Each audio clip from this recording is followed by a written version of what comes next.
চারাপোনা মাছ আমি নুন হলুদ মেখে নিয়েছি। তেল গরম হয়ে গেছে, মাছ উল্টে দেবো। মাছটা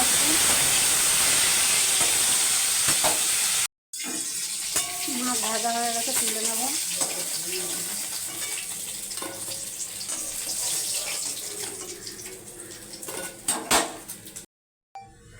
পটলটা ভেজে নেবো। আলু আর পটলটা আমি ঝোল করবো।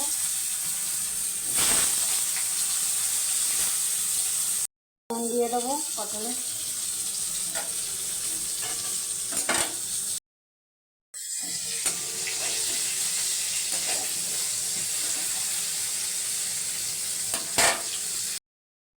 পটল ভাজা হয়ে গেছে, তুলে নেব।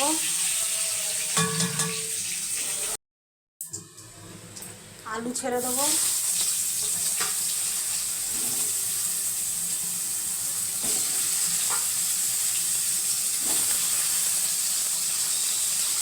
নুন দিয়ে দেবো।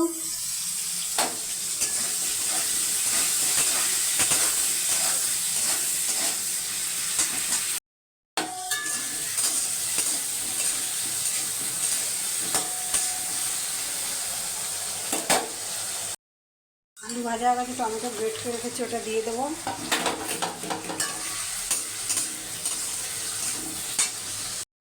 এখানে আমি আদা, পাকা লঙ্কা আর জিরে ধনে একসঙ্গে বেটে রেখেছি, দিয়ে দেবো।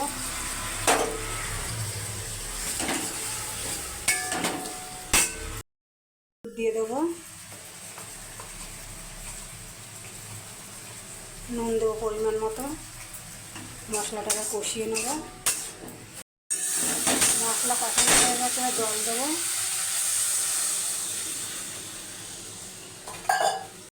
ঝোল ফুটে গেছে, মাছ আর পটলটা দিয়ে দেবো।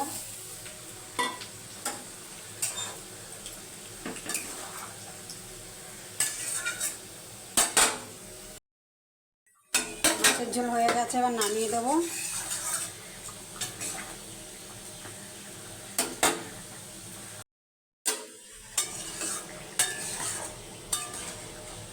এই যে চারাপোনা মাছ দিয়ে আমি আলু পটল দিয়ে ঝোল করেছি, হয়ে গেছে, এবার নামিয়ে দেবো।